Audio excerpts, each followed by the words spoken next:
Well, hello there, Jackie Holland here in Sherman, Texas, and hoping all is well with you. Hoping you're having a beautiful, wonderful day. Everything is changing. The weather is getting ready to change. We've had cold to hot to cold to hot. A lot of people sick, a lot of people well, and everything is just in cycles and it goes round and round and round, doesn't it? And so it's like, one day you're up, another day you're down. It's just that's life. That's the way things go. So I hope all is well with you and that you're being blessed coming, blessed going. I hope you don't even have those down days, but I'll tell you, unfortunately, sometimes we do. I posted a little video earlier, but I just want to share this in case somebody didn't get to see it. Last night, in our dreams, we can have nightmares, we can have prophetic dreams, we can have all kinds of dreams, bad dreams, good dreams. I don't know what my dream was because I don't remember it. I forgot about what my dream was. I just know at one point in the middle of the night, I woke up and I was crying so hard. It was like I was crying. I was sobbing and crying, and I just had to realize, wait a minute, I'm in a dream. That's a dream. And so when I woke up, I actually forgot it. I don't know what it was, but I was up an hour or two, and so when I do that, they say you're supposed to walk around, get up, walk around, rather than just lay there and have insomnia, and then pray. Obviously, is always a good thing to do. Sometimes people watch TV, but you're not even supposed to do that laying in your bed because then that would make you maybe stay awake. I don't know. I don't know what the idea for that is, but anyway, so I did that. And so I walked around and got me some water, that sort of thing, and then I turned on some a video on YouTube that's just scriptures and with the dark. No picture, and so I went back to sleep. Well, at about 7 a.m., I was startled by a phone call, and I guess I just grabbed the phone and I see it says private number, and normally, you don't answer that, but you see a lot of times it'll say scam likely, but it's a private number. I don't know what, but I answered it, and it was my beautiful friend. I believe she's my friend in Uganda, and she happens to be the queen, the literal queen of Uganda, Sylvia Nagenda. I know that's not the way you say her last name, but that's it. And Uganda is a historic kingdom in like modern day Uganda in like the Eastern Africa area. Well, a few years ago, I was blessed to host a banquet for her with the Whosoever Will offices at the Full Gospel Fellowship Building there in Irving, Texas, where our offices were at the time. And the opportunity, as she was coming to America and she was making a few stops in major states, and she was going to leave our place and she was going to the Potter's house, and she had been, I forgot, but anyway, major stops she was making. And we were so honored that she would do a TV program that I had a TV show at the time, their little studio, and so I interviewed her, and that's on YouTube. You could pull it up and watch it. But anyway, we had a nice meeting, but it was that one-time meeting. But I have talked to her a few times on the phone, and she, is so precious and just a beautiful, wonderful woman who has authority and such outreach, that she was sharing how at her wedding 1 million people came, and it's just such a big deal, and how God grooms us for whatever position or call that takes place in your life. You're more ready than you think you are. But anyway, I felt so inadequate when we entertained the queen because we didn't have a lot of money, and we couldn't do a lot of elaborate things, but she was just very, very gracious, very, very gracious. And I've always enjoyed her so much. And a few months ago, I called and checked on her, and she answered her phone, and we chatted for a few minutes, and that was very nice. Well, this morning, that call at 7 a.m.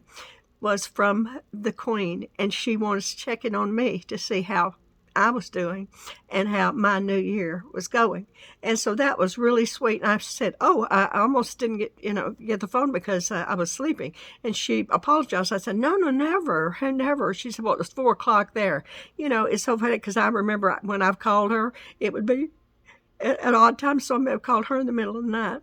But sometimes we just get wake-up calls. We have dreams. We have this or that. There was nothing bad, certainly, about why I would be sobbing in 1 minute, and yet the Lord blessed me with a phone call from a faraway country, from a queen who is over the whole province, I guess, of women, and has a organization for women and girls, and it's just so incredible. And she did say when she comes back to the United States and comes to Texas, we will meet up and visit again. And that really did bless my heart.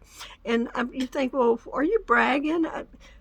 No, I'm just so excited. It's like not every day you get a call from a queen, a literal queen. She took a moment. Now, did God tell her? She loves the Lord, so she's a Christian.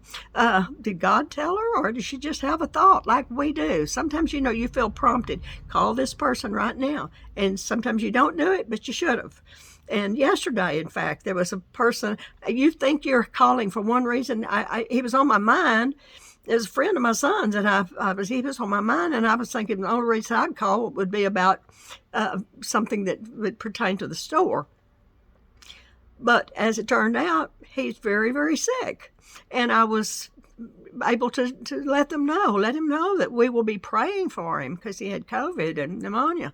And so those are promptings sometimes that we have, and sometimes we overlook them. But so, no, I'm not bragging that a queen called me.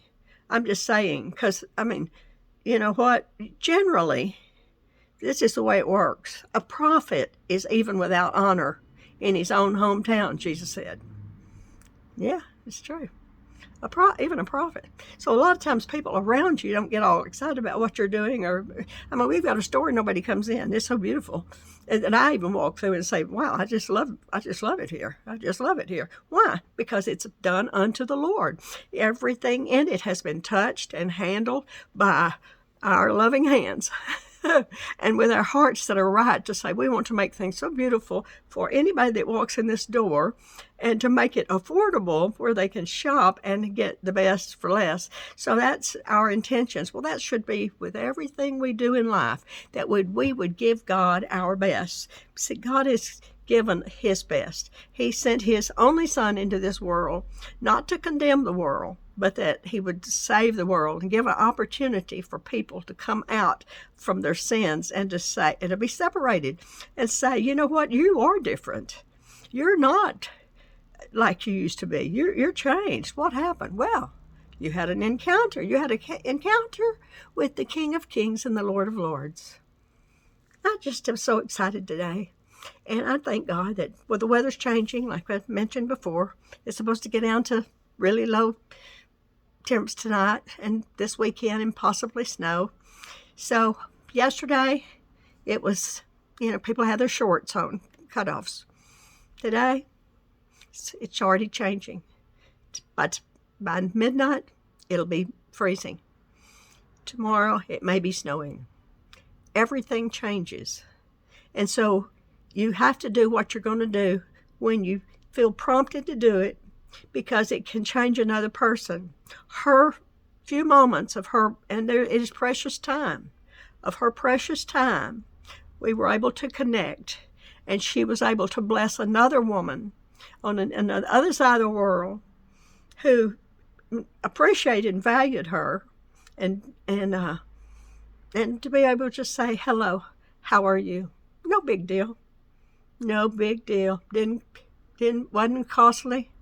It was just a beautiful, beautiful, simple gift that God gave me this morning.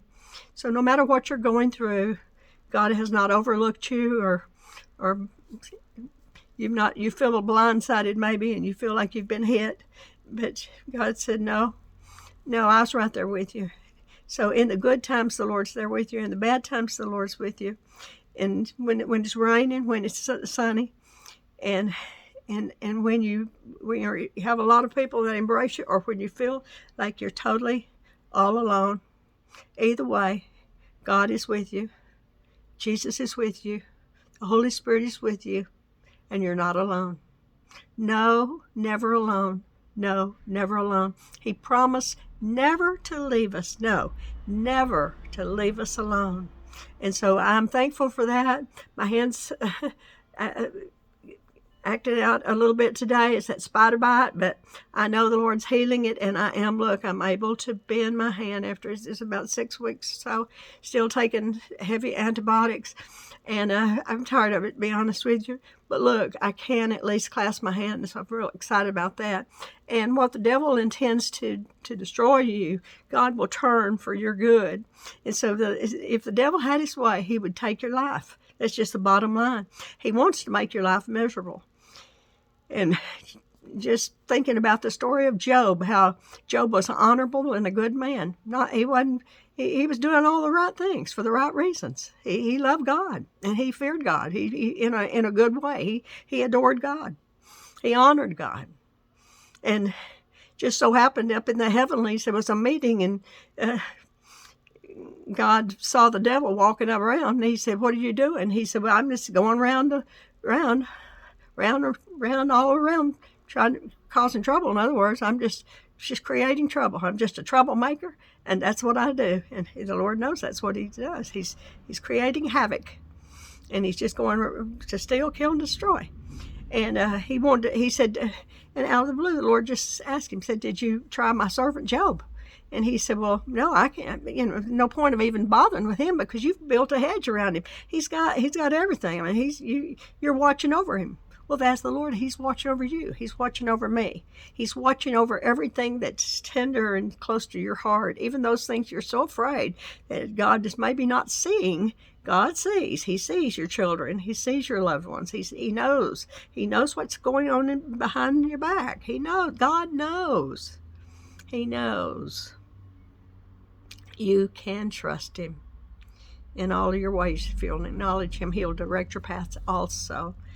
But anyway, the Lord said, even asked him, said, "Have you tried my servant Job?" And when he said that, and then God gave the devil permission to test Job, but he said, "You can't kill him."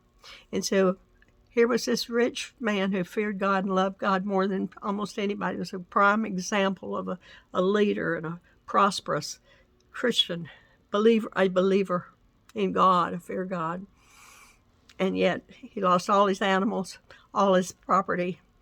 He lost all his children. He got boils and sores all over his body. He was very, very ill. Oh, he just almost came to the point his wife even said, "Hey, you should just curse God and die." And he said, "You foolish woman." No, he knew better than that. See, he knew better. And said that, he had sores all over him. It was so awful. I think, well, I've got this. No, what if he had sores over you that you have to scrape off? Ooh, ooh, ooh. Scabs kind of sores. Nasty stuff. And so all of a sudden, here's this prosperous man, and all his friends came around him, and they began to speak into his life, and they loved him. But they figured there's something kind of wrong. Especially probably after they got their say-so and nothing really changed. They're like, well, there must be something wrong with you then, because a lot of times when people speak into your life, they think if you don't get it, then there must be something going on. And that's not so generally, I would say. But anyway, finally, God allowed Job to come to the point that Job would say, "You know what, if you kill me, I'm going to trust you. You're God." And then the Lord, had to get his attention and say, "Where were you, Job, when I created the heavens and the earth? Where were you when I hung the moon and stars? Where were you when I did all these things? You're doing all the right things, but that's what you're supposed to do." And I would say that to you, and I would say that to myself. We're doing all the right things. Do we think we're going to get brownie points and everybody's going to think we're all this and that? No, we're just doing what is right. That's the right thing to do the right thing. And so so you may not get acknowledged or accolades for that or trophies or rewards, but God sees and He is delighted in you. And just like Job made it, you're going to make it, and I'm going to make it, because God, who begun a good work in us, is able to complete it. I love you, and I thank you. Also, be sure and continue to listen in on the mailbox, and God bless you, and I'll talk to you later.